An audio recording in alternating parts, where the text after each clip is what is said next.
여러분, 지구상에서 가장 높은 롤러코스터가 무엇인지 아십니까?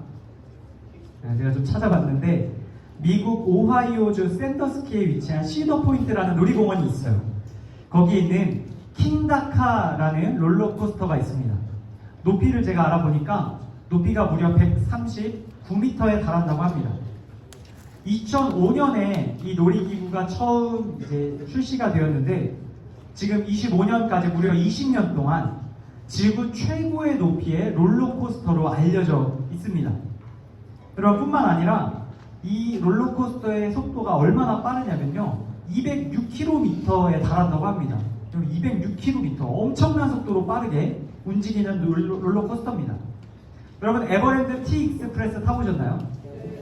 에버랜드 T 익스프레스에 제가 비교해보니까 높이가 2배가 넘고요. 이 킹다카라는 놀이기구가 속도가 또 2배가 넘는다고 봅니다. 그리고 하강하는 각도 참 중요하죠. 이게 올라갔다가 내려가는 각도가 중요한데 얼마나 꺾어서 내려오냐면 T 익스프레스가 77도라 그래요. 77도도 굉장히 가파르죠. 근데 킹다카는 몇 도로 떨어질까요? 80도보다 높아요. 바로 90도. 직각으로 진짜 떨어지는 놀이기구라고 합니다.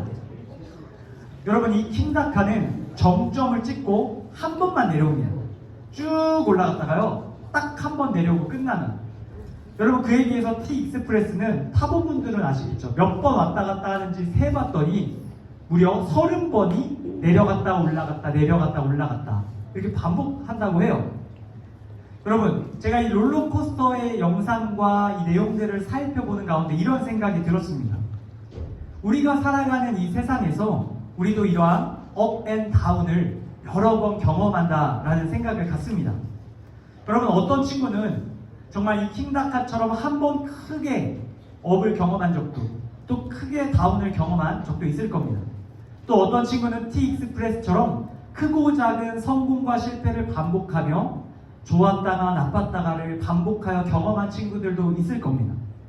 또 이 중에서 어떤 친구는 킹다카 같은 높은 성공을 경험했다, 낮은 추락을 경험하는 것을 수도 없이 반복했던 친구들도 있을 거예요.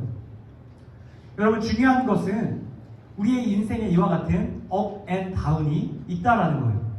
우리의 인생에 성공한 것 같은 순간들도 있고요, 완전히 실패한 것 같은 순간들도 우리의 삶에 찾아온다라는 거예요. 오늘 우리가 함께 나눌 이 첫째 날 저녁 집회 함께 나눌 성경의 인물 요셉이라는 사람 역시 바로 우리와 같이 인생의 업 앤 다운을 수도 없이 경험했던 인물입니다. 우리 오늘 오전 개회 예배 시간에 요셉의 배경에 대해서 잠깐 들었습니다. 여러분, 요셉은 성경의 첫 등장부터 완전히 꼬여버린 사람이죠. 아버지의 편애와 꿈 이야기로 인해서 형들에게 미움을 받고 구덩이에 던져졌던 사람입니다. 여러분, 37장 18절에서 20절 우리 앞에 있는 말씀인데요, 우리 이 말씀을 잠시 한 번 더 읽어보기 원합니다. 우리 같이 한 목소리로 함께 읽도록 하겠습니다. 시작. 요셉이 그들에게 가까이 오기 전에 그들이 요셉을 멀리서 보고 죽이기를 꾀하여 서로 이르되 꿈꾸는 자가 오는도다. 자, 그를 죽여 한 구덩이에 던지고 우리가 말하기를 악한 짐승이 그를 잡아먹었다 하자. 그의 꿈이 어떻게 되는지를 우리가 볼 것이니라 하는지라. 여러분, 형들이 요셉을 바라봅니다. 여러분, 요셉을 뭐라고 부르냐면요, 오늘 말씀에 나오듯이 꿈꾸는 자가 온다 말합니다. 여러분, 여기서 말하는 꿈꾸는 자라는 것은 조롱하는 거예요. 하나님의 꿈을 꿔서 말하는 그 꿈꾸는 요셉을 꿈꾸는 자가 온다라고 조롱합니다. 그리고 이렇게 말하죠. 그를 보고 죽이기를 꾀했다라고 합니다. 여러분, 아무리 그래도 자기 동생인데 형들이 이 동생을 죽여야겠다라고 생각합니다. 그리고 더 흉악한 일을 꾸미죠. 동생을 자신들의 손으로 죽이고 자기 아버지에게 가서는 이 동생이 짐승에게 잡아먹혔다, 어쩔 수 없이 죽임을 당했다라고 이야기하자라고 이 사람들이 이야기합니다.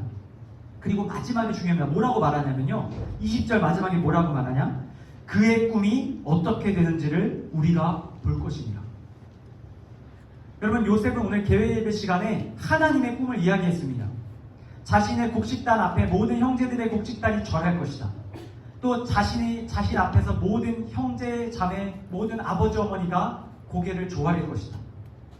하나님이 요셉에게 준 꿈이 우리가 그를 죽이면 어떻게 되는지 한번 보자라고 이야기하죠. 그렇게 형들은 요셉을 구덩이 속에 빠뜨립니다. 여러분, 빠뜨리는 장면 23절, 24절 이어지는 말씀인데요. 여러분은 화면을 보시고 제가 한번 읽어드릴게요. 요셉이 형들에게 이름해 그의 형들이 요셉의 옷, 곧 그가 입은 채색 옷을 벗기고 그를 잡아 구덩이에 던지니 그 구덩이는 빈 것이라 그 속에 물이 없었더라. 여러분, 요셉의 인생 계획에 예상치 못했던 일들이 벌어지기 시작합니다. 형들이 파놓은 구덩이 속에 요셉이 던짐받게 된 것이죠. 여러분, 그 전까지 요셉의 인생은 마치 롤러코스터가 상승하는 것과 같았을 아버지에게 사랑을 받고 아버지가 채색 옷을 입혀주고 아버지가 특별히 사랑했던 그런 인생은 남부러울 것 없는 성공한 인생처럼 보였어요. 그런데 그러한 요셉의 인생을 지금 형들이 구덩이 속으로 떨어뜨려 놓는 거예요. 여러분, 요셉이 구덩이 속에 떨어지면서 무슨 생각이 들었을까요?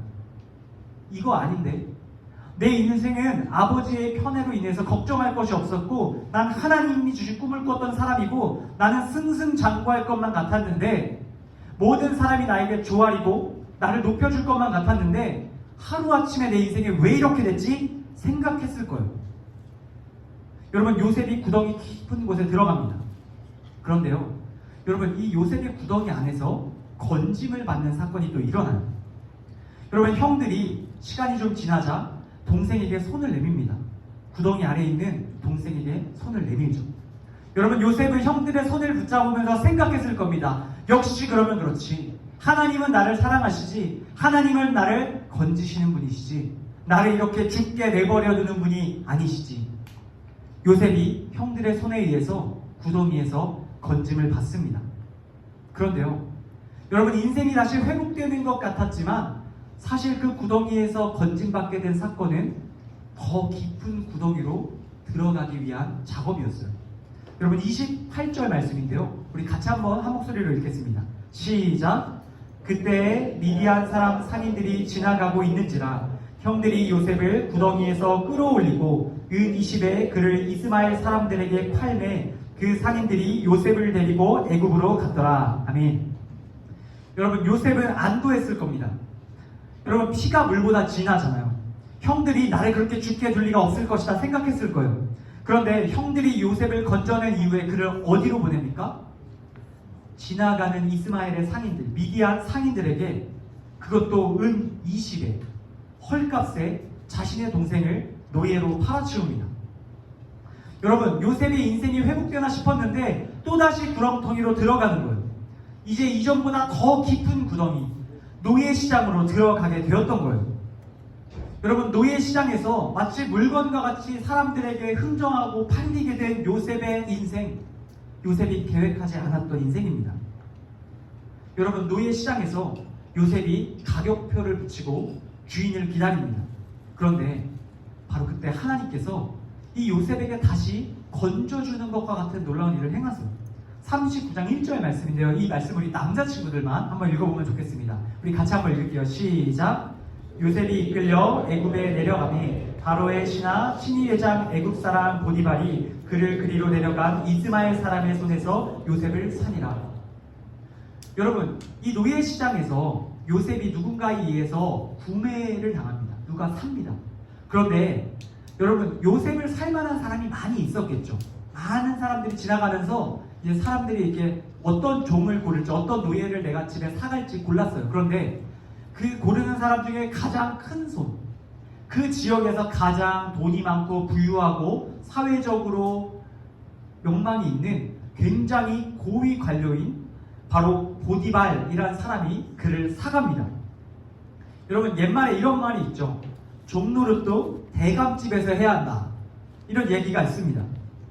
농담으로 제 친구들이 저한테 너는 대감집에서 종노릇 한다 뭐 이런 얘기를 합니다. 뭐 이해가 안 되는 친구들 있어요. 우리 온누리교회에서 종노릇을 한다. 네, 넘어갈게요. 대감집에서 종노릇 한다고 농담 삼아서 넌 좀 축복받은 거다 뭐 이런 얘기를 합니다. 여러분, 종살이를 하더라도 형편 좋고 권세 있는 집에서 해야 대우도 더 좋고 덜 고생한다라는 뜻이죠. 여러분, 요셉이 딱 그런 상황이에요. 지금 팔려간 집이 대감집입니다. 노예시장에서 제법 괜찮고 인격적인 주인을 만나서 요셉이 사람답게 살게 된 거예요. 여러분 4절 말씀인데요. 제가 요셉이 그 집에 가서 어떠한 삶을 살았는지 한 절로 제가 읽어드릴게요.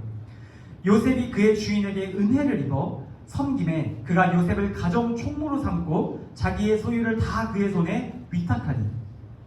여러분 요셉이 그의 주인 보디발에게 은혜를 입었대요. 여러분 이 보디발이라는 장군 괜찮은 사람입니다. 은혜를 베푼 거예요. 이 요셉이 그 집에서 나름대로 사람 부시라고 살 수 있도록 배려해 준 겁니다. 그리고 이 요셉이 얼마나 열심히 그 일을 감당했는지 가정 총무로 삼았다라고 합니다. 우리 파워웨이버에도 우리 총무님이 계시잖아요. 우리 종규 총무님 성실하고 열심히 너무 훌륭한 총무님이 계시죠. 여러분 총무는 아무나 세우는 게 아니에요. 정말 좋은 사람을 세우는 거예요. 여러분 지금 요셉이 보디발의 눈에 좋은 사람이었던 거예요. 그래서 대우를 해준 거예요. 학대하지 않고 그가 종이었지만 자기의 친구와 같이 대우해준 겁니다. 여러분 더 나아가서요 놀라운 게 있어요. 그 보디발이 요셉을 얼마나 좋게 생각했냐면요, 자기의 소유를 다 그의 손에 맡겼대요. 여러분 여러분이 가지고 있는 가장 귀한 것이 뭐예요? 속으로 대답해보세요. 여러분 가장 귀한 거, 남들에게 절대 줄 수 없는 뭔가가 있겠죠. 여러분에게. 여러분 그거를 맡길 만한 사람이라는 것은 정말 신뢰하는 사람인 거예요. 여러분 지금 보디발은 요셉을 인정하고 인격적으로 존중하고 자기의 모든 것을 맡겼습니다. 여러분 관계가 너무 좋아요. 종하고 주인의 관계라고 보기에는 너무너무 이상적인 그런 아름다운 관계입니다. 여러분 여기까지 보면 하나님이 그의 인생을 완벽히는 아니더라도 다시 그 롤러코스터의 레일 위로 점점 올리시는 것 같습니다. 여러분 그런데 요셉이 이렇게 인정받고 모든 그 집의 소유를 위탁받아서 잘 관리하는 가운데 그가 또다시 한번 구렁텅이로 빠지는 일이 발생하죠. 39장 7절에서 9절 말씀인데요. 우리 여자친구들만 한번 한 목소리로 읽으면 좋겠습니다. 시작! 후에 그의 주인의 아내가 요셉에게 눈치받다가 무슨 말을 청하니 요셉이 돌아와 자기 주인의 아내에게 이르되 내 주인이 주간에 모든 소유를 간섭하지 아니하고 다 내 손에 위탁하였으니 이 집에는 나보다 큰 이가 없으며 주인이 아무것도 내게 금하지 아니하였으고 금한 것은 당신뿐이니 당신은 그의 아내입니다. 그런즉 내가 어찌 큰 악을 행하여 하나님께 죄를 지으리까. 아멘. 여러분 쥐구멍에도 벼틀날이 온다라는 말이 있죠. 여러분 요셉의 인생이 정말 이제 조금씩 볕이 드는 것 같아요. 조금씩 빛이 들어오고 그의 삶이 조금씩 형편이 나아지는 것 같았습니다. 그런데요 오늘 또 문제가 생겨나요. 방금 우리 여자친구들이 읽어준 말씀인데요. 보디발 장군, 자기의 주인의 아내가 이 요셉을 유혹하기 시작하는 것이죠. 여러분 요셉은요 굉장히 잘생겼다는 얘기도 있고 눈빛이 살아있고 굉장히 성실하고, 여러분 그런 사람 멋있잖아요. 우리 여자친구들 그런 요셉과 같은 남자 좋잖아요. 네. 여러분 요셉이 여러분들의 어떤 상상력에 상상을 딱 하기 좋게 비유하자면 한 차은우 같은 사람이라고 볼 수 있을 것 같아요. 외모도 성격도 실력도 훌륭한 그런 차은우 같은 사람이었던 거예요. 근데 이 보디발 장군의 아내가 보니까 자기의 남편 보디발과 요셉이 비교가 되는 거예요. 보디발 장군 자기의 남편이지만 별로 멋이 없는 거예요. 근데 요셉은 너무너무 멋있는 거예요. 연하남 너무 멋있는 연하남이 열심히 일하고 성실하고 훌륭한 거예요. 그러니까 이 보디발 장군의 아내가 악한 마음을 흡습니다. 이 남자를 갖고 싶은 거예요. 그래서 요셉에게 손짓합니다. 나와 같이 하룻밤을 보내자. 여러분 이러한 보디발 장군의 아내의 이 유혹을 들은 요셉이 어떻게 반응합니까? 오늘 8절에 보면 요셉이 거절했대요. 여러분 요셉이 왜 거절했습니까? 보디발 장군의 아내가 별로 안 예뻐서였을까요? 그럴 수도 있어요. 그럴 수도 있지만 그건 주요한 이유가 아니었어요.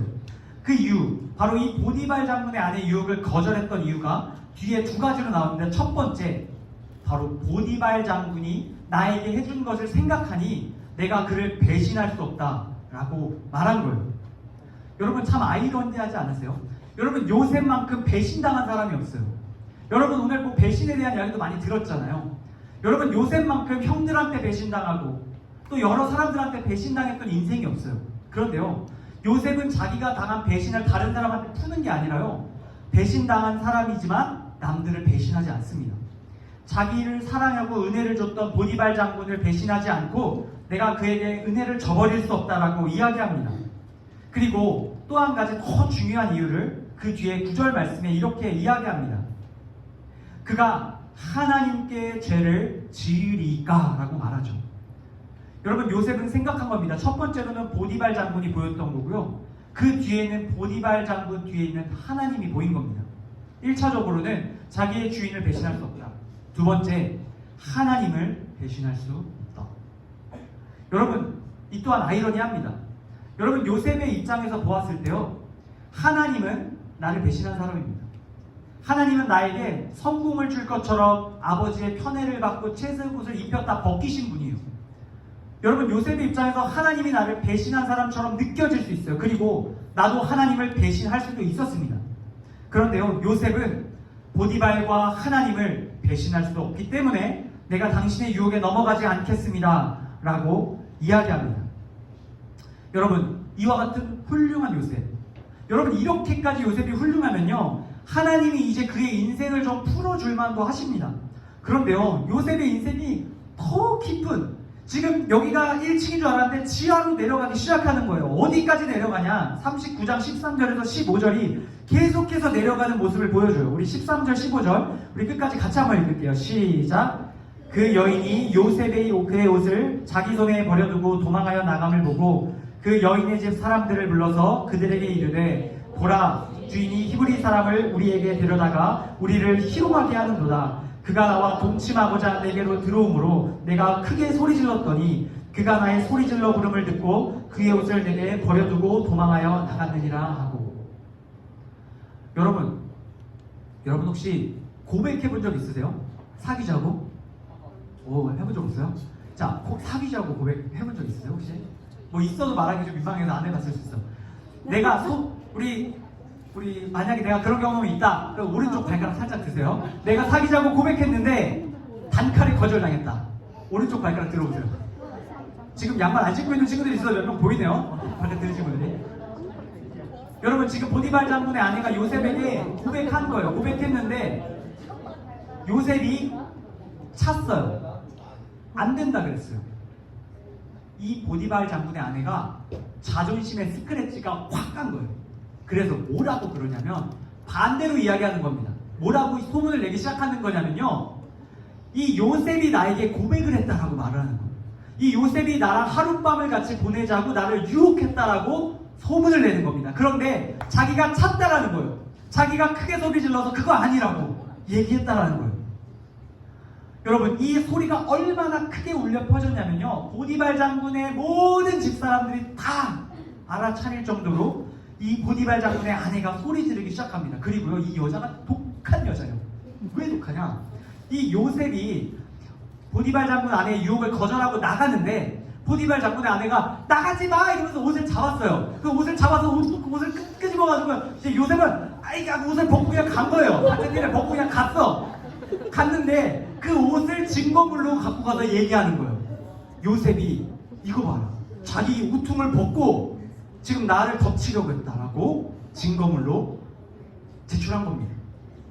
여러분 지금 이 보디발 장군 아내의 행동을 2025년 대한민국으로 갖고 오면 이거 굉장히 큰 죄예요. 세 글자, 무고죄입니다. 무고죄. 여러분 무고죄는 타인에게 형사처분 또는 징계처분을 받게 할 목적으로 허위의 사실을 신고하는 것을 말한다고 합니다. 여러분 이 죄 정말 무거운 죄죠.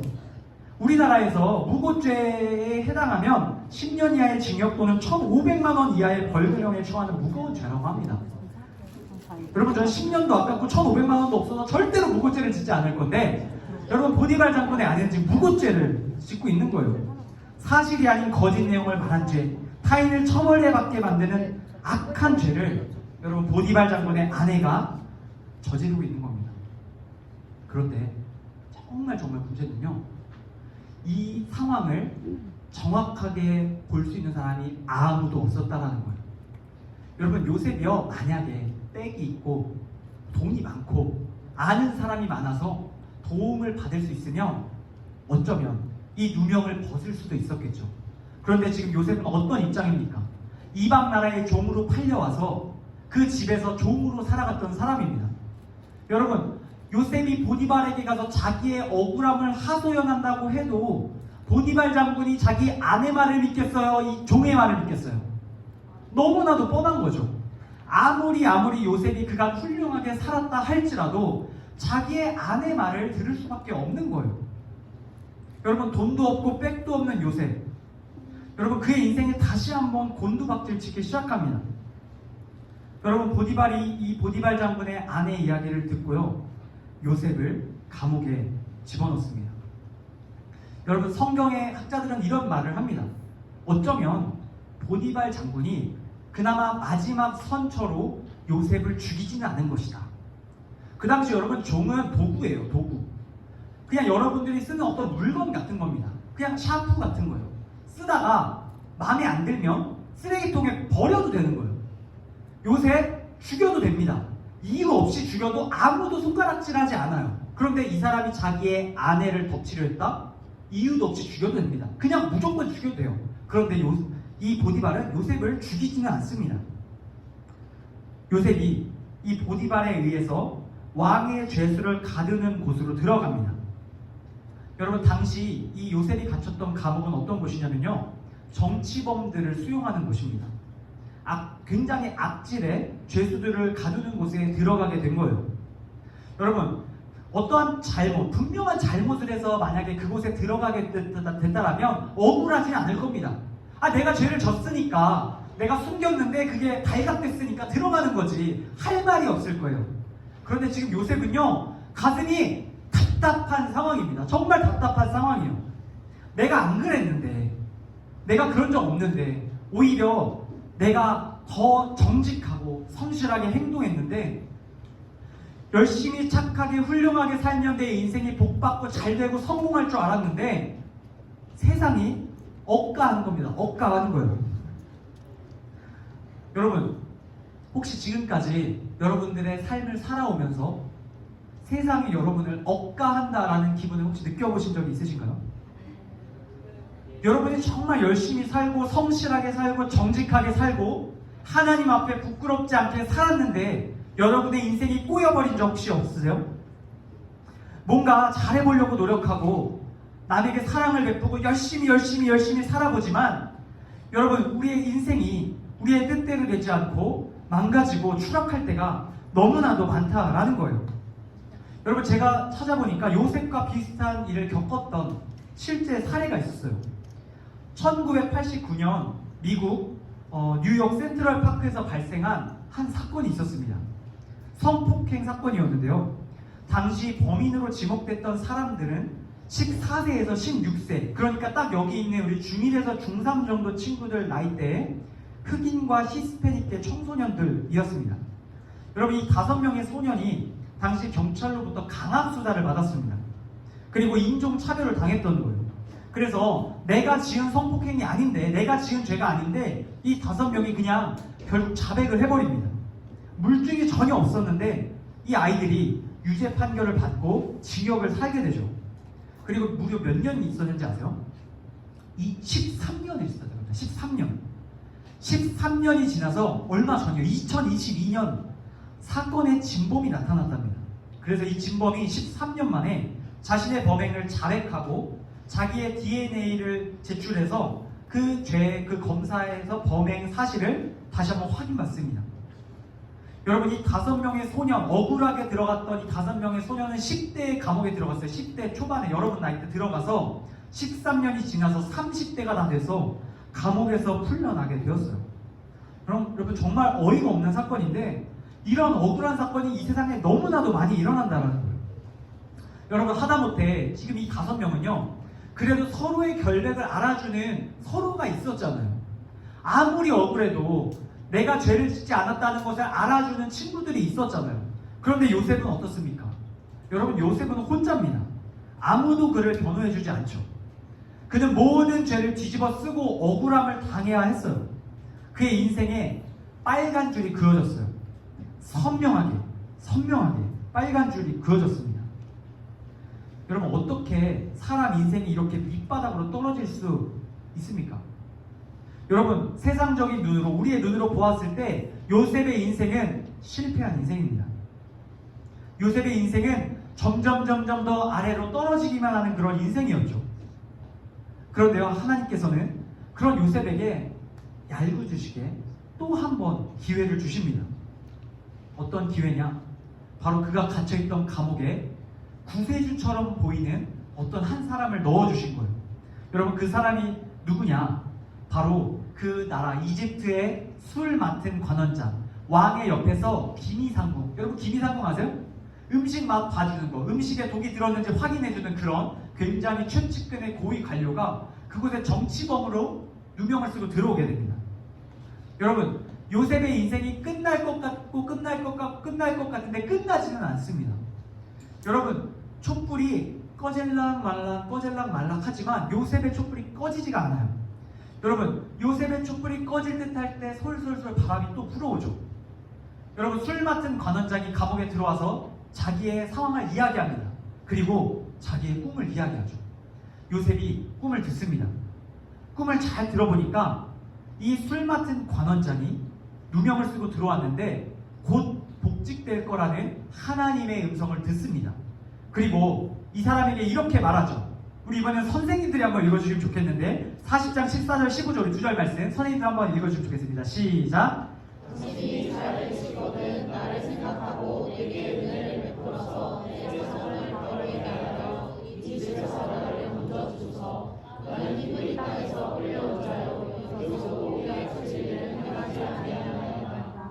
여러분, 지금 이 술 맡은 관원장한테 꿈을 풀이해주면서 이렇게 얘기하는 거예요. 당신 이제 곧 이 감옥에서 나가게 될 거예요. 그리고 이집트의 왕 파라오 옆에 다시 돌아가게 될 텐데 그때 나를 기억하소서. 그때 나를 잊지 마소서. 이렇게 얘기하는 거예요. 내가 당신의 꿈을 풀어줬고 당신이 곧 나갈 것을 알려줬으니까 당신이 나가면 나를 생각해서 왕에게 이렇게 말해주세요. 저 감옥에서 만난 내 친구 요셉이 있는데 그 사람 참 억울한 사람입니다. 왕이시여 그 사람을 좀 아량을 베풀어서 그 감옥에서 건져내 주십시오. 말해달라고 이야기합니다. 여러분, 그리고 하나님께서 놀랍게 그 관원장을 꿈의 풀이대로 건져내십니다. 여러분, 술 맡은 관원장이 밖으로 나가죠. 그리고 왕 곁으로 갑니다. 여러분, 요셉이 기다렸을 거예요. 여러분, 그 당시에 뭐 감옥에서 뭐 핸드폰이 있었겠어요? 뭐가 있었겠어요? 술 맡은 관원장의 연락을 받지는 못하고 계속해서 기다리는 겁니다. 도대체 언제 연락이 오나? 기다립니다. 그런데요, 그의 인생이, 요셉의 인생이 또 한 번 구더기로 빠집니다. 23절 말씀 제가 읽겠습니다. 술 맡은 관원장이 요셉을 기억하지 않고 그를 잊었더라. 여러분, 너무 야속하죠. 여러분, 요셉을 잊었대요. 요셉이 자기의 꿈을 풀어주고 나가는 일에 도움을 준 거나 다름없는데 요셉을 잊었답니다. 여러분, 저는 이 부분을 읽는데 제가 요셉이 아니잖아요. 요셉은 실존 인물이고 예전에 있었던 사람이고 저는 그 사람과 아주 먼 이후에 태어난 사람인데도 여러분, 제가 요셉의 마음이 너무 절절하게 와닿는 거예요. 진짜 고구마를 한 100개 정도 물없이 먹은 느낌이 딱 오는 겁니다. 억장이 무너져 내리고 막 속이 꽉 막히고 너무너무 답답한 거예요. 여러분, 요셉은요 대단한 성공을 바라는 게 아닙니다. 요셉은요 다시 자기 아빠 옆에 돌아가서 편애를 받고 형들한테 조아림을 받는 그런 인생을 꿈꿨던 것도 아니에요. 그저 감옥에서만 나갔으면 좋겠다 생각했을 뿐입니다. 대단한 성공이 아니라요 그냥 조금만 처지가 나아졌으면 좋겠다라고 생각했을 뿐이에요. 그런데 하나님은 그것도 허락하지 않으십니다. 인간답게 살고 싶다는 그 요셉의 마지막 간곡한 바람을 하나님이 무시하시는 것 같습니다. 억울함을 풀고 당당하게 가슴 펴고 살고 싶었습니다. 그런데 하나님이 그 길을 막으시는 거예요. 여러분, 그는 또다시 어두운 감옥 속에서 깊은 구덩이에 빠집니다. 희망 고문을 당했던 거죠. 여러분, 요즘도 많이 여러분 사용하시는 단어일 텐데요. 어장관리라는 단어가 있을 거예요. 제가 찾아보니까 2009년에 처음 사용되었던 말이라고 해요. 제가 여러분 나이 때, 고등학교 때 막 유행하던 용어였어요. 여러분 지금도 뭐 자주 사용되는 것 같긴 하지만 이제 남자나 여자 이성을 자신의 어장 안에 두고 때가 되면 밥을 주고, 그러니까 플러팅을 하면서 관리하는 거죠. 그런데 여기서 중요한 게 뭡니까? 어장에 있는 물고기와 어장의 주인이 연애를 해요, 안 해요? 안 해요. 그냥 밀당하고 그런 감정만 느끼고 막상 사귀어주지는 않는 거예요. 여러분, 이거 정말 희망 고문이죠. 여러분, 제가 이거 영상 찍히고 있으니까 말하면 안 됩니다. 네. 여러분, 저도 어장을 당해봤을까요? 안 당해봤을까요? 안 당해봤을 것 같은데 너무 많이 당했어요. 저 금사빠입니다. 금사빠. 여러분, 저 정말 많은 친구를 좋아했고 정말 많은 친구와 어떤 시그널을 주고받았다고 생각했는데 그 중에 제대로 된 게 없었어요. 된 게. 뭐라고요? 얘기해도 돼요. 여자 아니에요. 제가 충분히 제 마음을 표현했어요. 그런데 충분히 거절하더라고요. 구체적인 예시를 달라고요? 그건 나중에 따로 얘기해 드릴게요. 여러분 어장관리 정말 나쁜 겁니다. 혹시 지금 어장관리를 하고 있는 친구가 있다면 회개하십시오. 제가 어장관리를 당한 사람의 입장으로 여러분들을 권면합니다. 여러분 그거 정말 나쁜 거예요. 여러분 뭐가 나쁘냐? 희망 고문하는 게 참 나쁜 거예요. 그 사람한테 희망을 주는 거잖아요. 바라는 바가 이루어질 것 같은 희망을 주는데 사실 안 주는 거, 그거 참 나쁜 겁니다. 여러분 요셉은 평생을 희망 고문 당하는 것처럼 보입니다.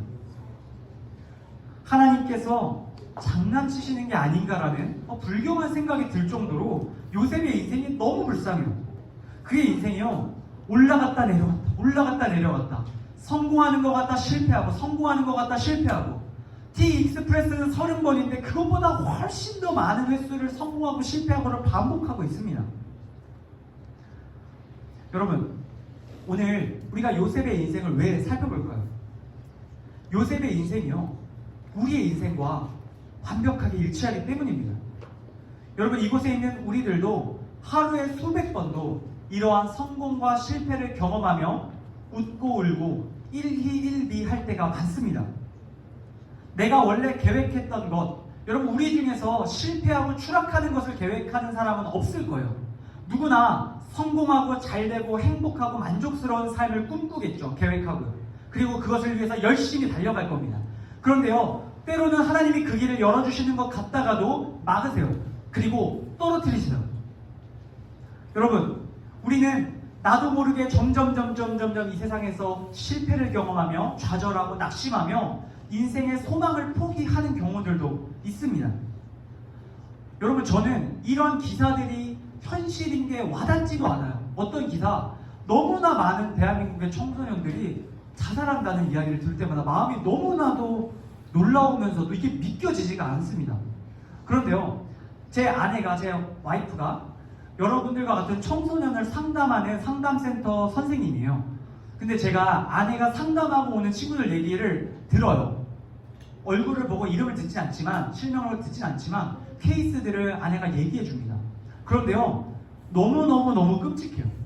정말 어떻게 청소년들 사이에서 그러한 심각한 장난이라고 하기는 어렵지만 너무 심각한 폭력과 학대가 친구 간에, 선후배 간에 일어나는지 모르겠어요. 여러분, 아마 그러한 인생을 꿈꿨던 친구는 아무도 없을 겁니다. 학교에 가서 좋은 친구 만나고 좋은 관계 유지하고 행복한 생활을 하고 싶었을 거예요. 그런데 이 세상이 너무나도 어그러졌어요. 뿐만 아니라 제 아내가 한 2주 전에 학교에 긴급하게 갔다 왔는데, 어느 고등학교, 서울의 고등학교를 갔다 왔는데 어떤 일로 갔다 왔냐면 한 친구가 이제 학업 스트레스 때문에 그 학교에서 투신 자살을 했다라는 거예요. 여러분, 그 친구가 그렇게 잘못된 선택을 하기 전에 자기 주위 친구들한테 막 그런 얘기를 많이 했다는 거야. 나 너무 힘들다. 나 진짜 죽을 것 같아. 그런데 주위 친구들이 그 얘기를 많이 듣다 보니까 힘든 거예요. 힘들어서 야, 그런 얘기 하지 마. 다 힘들어. 막 이런 얘기를 했던 친구들이 주변에 있었어요.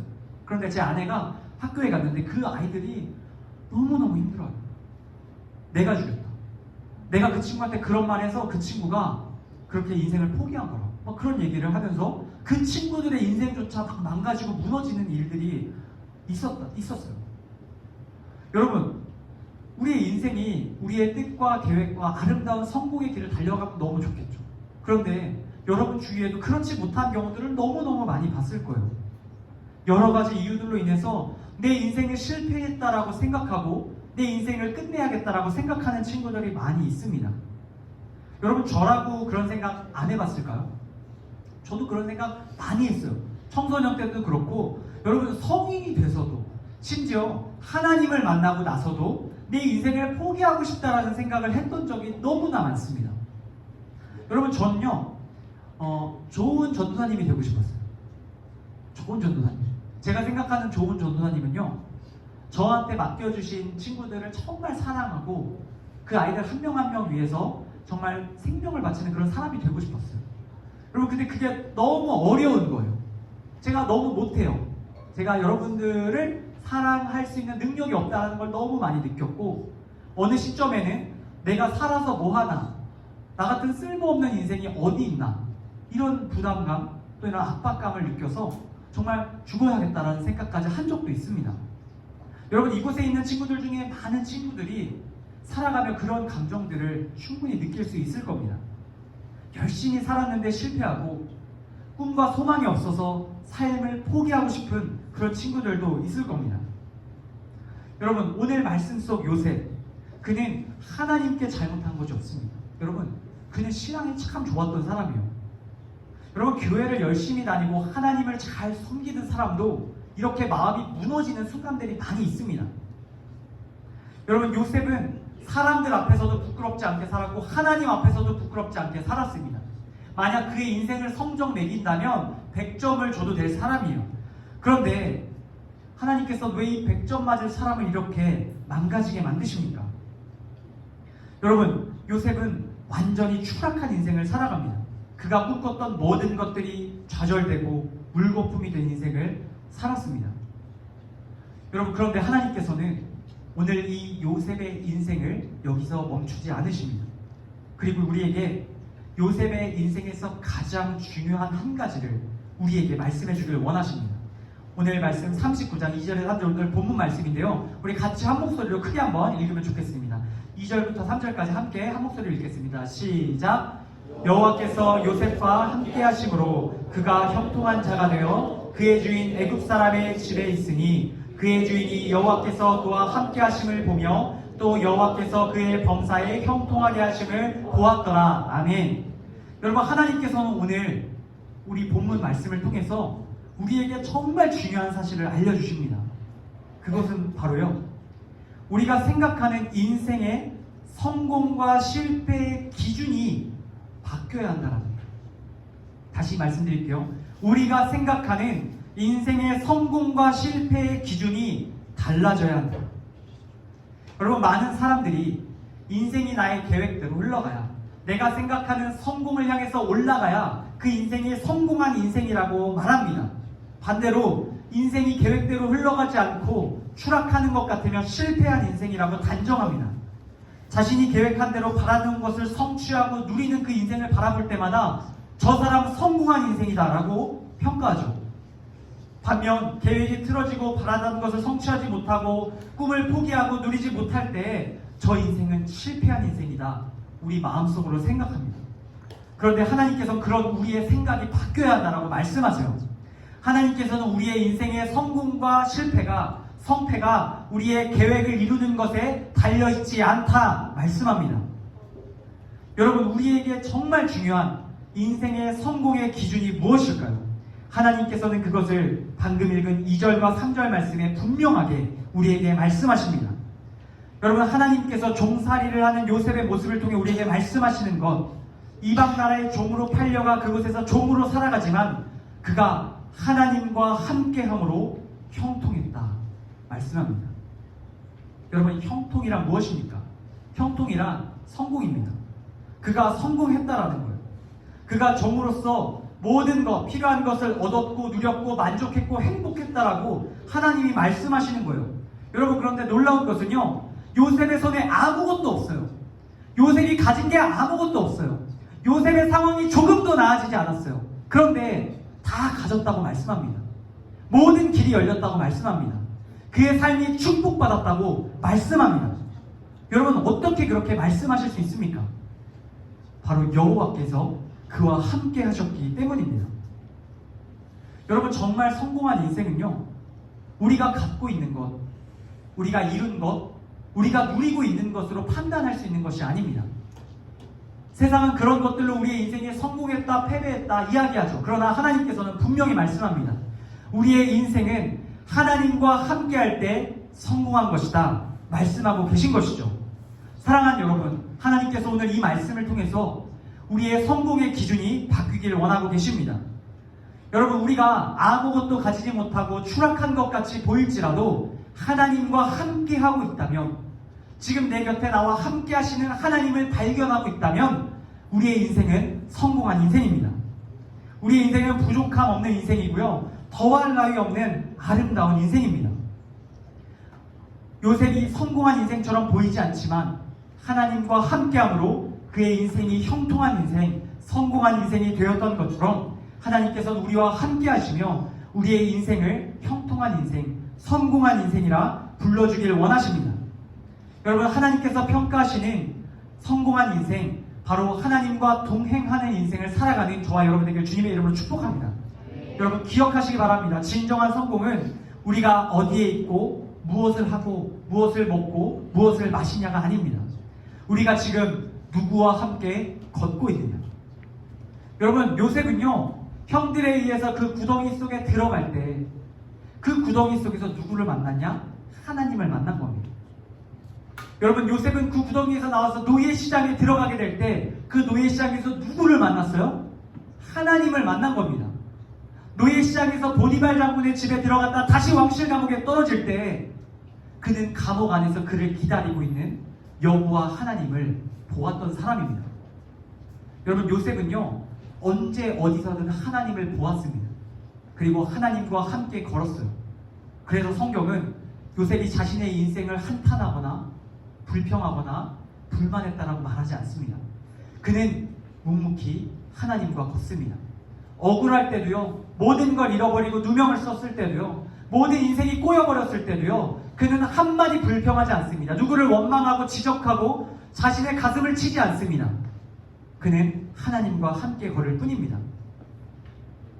여러분, 우리도 이 요셉과 같이 하나님과 함께 걸어가는 인생 되기를 원합니다. 여러분, 하나님께서 우리를 찾아와 주셨습니다. 여러분, 요셉은요, 하나님과 함께 하기 위해 하나님께로 다가갔던 사람이 아닙니다. 오늘 우리가 읽은 본문 말씀에 보면 여호와께서 요셉과 함께 하심으로의 주어가 여호와임을 알 수 있습니다. 성경 원어를 보면 조금 더 정확한데요, 여호와께서 주체적으로 먼저 이 요셉과 함께 하기를 원하셨다라는 것을 성경은 기록합니다. 여러분, 하나님과 함께 하는 것은요, 우리가 하나님께 다가가서 가능한 것이 아니라는 거예요. 하나님이 우리를 찾아와 주신 겁니다. 여러분, 우리 눈이 캄캄해지고 우리가 막막해지고 아무것도 찾을 수 있는 것이 없을 때 하나님이 여러분 곁에 찾아오고 계시는 시간임을 기억하실 수 있기를 바랍니다. 여러분, 하나님께서는 여러분 가장 가까이에서 여러분을 붙들어 주시고 그 누구도 해결해 줄 수 없는 여러분 마음 깊은 문제, 여러분의 고민들을 이해하시고 그것들을 함께 짊어지기를 원하시는 분이십니다. 여러분, 마음이 어려울 때 누군가에게 전화하고 싶을 수 있잖아요. 그런데 정말 슬픈 것은 전화할 사람이 마땅히 없을 때 참 슬퍼요. 가족에게 전화하기도 힘들고 친구에게 전화하기도 힘들고 막 그런 순간들이 찾아오죠. 여러분, 그때 여러분들이 전화기를 열지 않아도 하나님이 여러분 바로 옆에서 여러분의 이야기를 듣고 계심을 여러분들 꼭 기억할 수 있길 바랍니다. 하나님을 알고 하나님과 동행하는 것, 하나님을 의식하고 하나님과 함께 걷는 것이 가장 복된 인생입니다. 여러분, 오늘 말씀을 맺으며 제가 한 가지 여러분들에게 읽어드리려고 하는 기도가 있습니다. 어떤 기도냐면요, 이런 기도입니다. 독일에서 나온 기도인데요, 이런 기도가 있습니다. 잘 들어보세요. 하나님이 여러분 앞에 계셔서 여러분에게 바른 길 보이시기 바랍니다. 하나님이 여러분 곁에 계셔서 여러분을 팔로 껴안아 지키시기 바랍니다. 하나님 여러분 뒤에 계셔서 여러분을 못된 사람들의 흉계에서 보존하시기 바랍니다. 하나님이 여러분 아래에 계셔서 여러분이 떨어지면 받아주시고 여러분을 덫에서 끄집어내시기 바랍니다.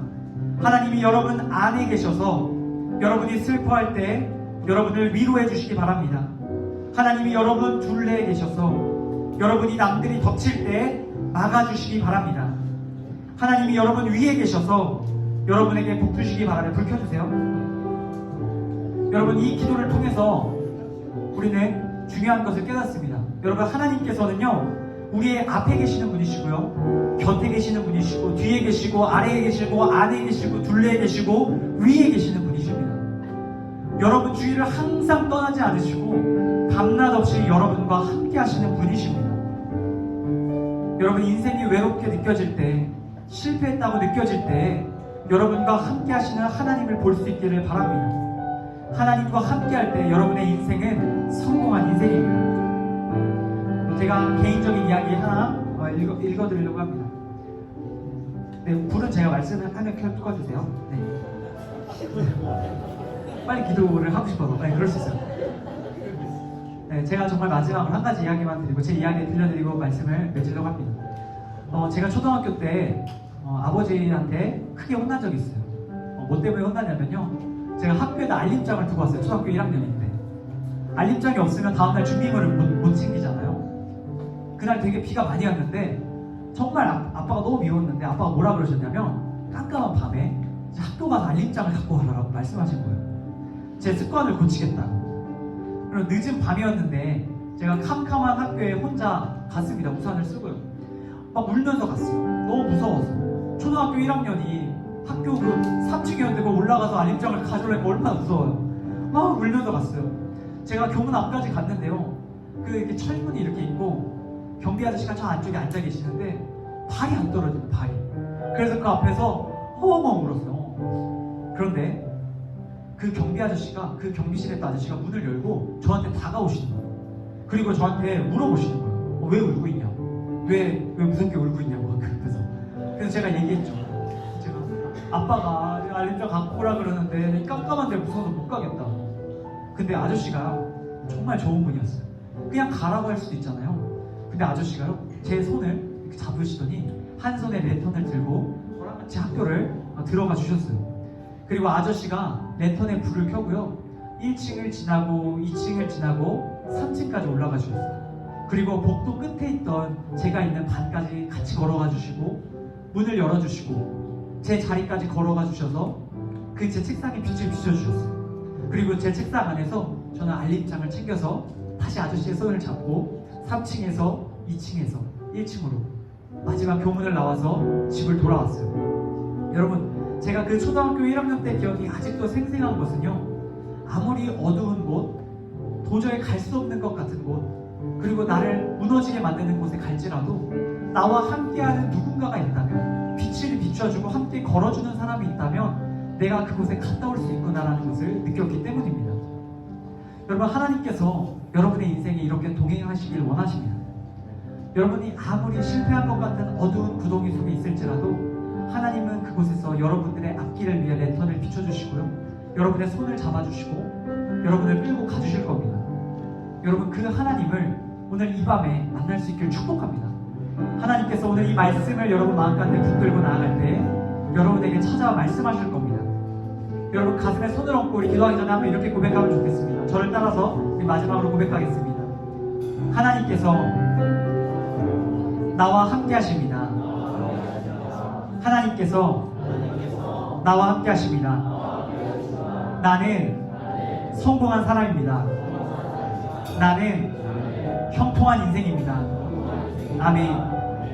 여러분, 이 고백대로 하나님께서 우리의 삶 가운데 함께 해주시기를 주님의 이름으로 간절히 축복합니다.